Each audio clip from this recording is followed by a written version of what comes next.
That my class that was graduating was about half the size of the class that was sitting there at freshman orientation. So many of my classmates didn't graduate. I didn't really process why that was happening at the time, but this is an issue in high schools across the country. Consider yourselves fortunate. You are the recipients of an excellent education in a nation where this is not necessarily a given. Take a minute to consider the alternative for those who don't receive this gift. Without an education, doors remain closed. Opportunities are limited. Options just aren't there. Lack of education often seals the fate of individuals trapped in the cycle of poverty. And this is a major challenge here in the United States right now.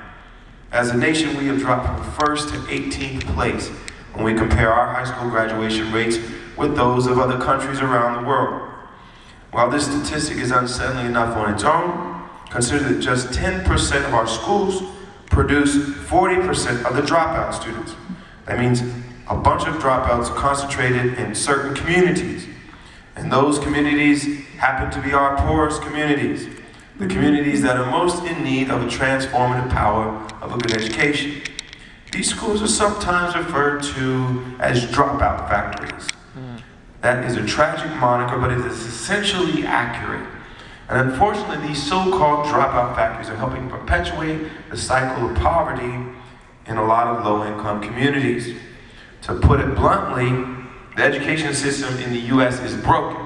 Many of our schools are literally and figuratively crumbling, and we're not giving our kids, especially low-income kids, a chance to succeed, to make it through high school, let alone college. It's called educational inequality.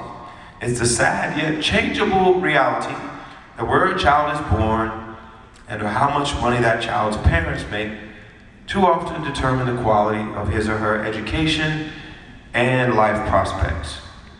This is an important issue here in Florida.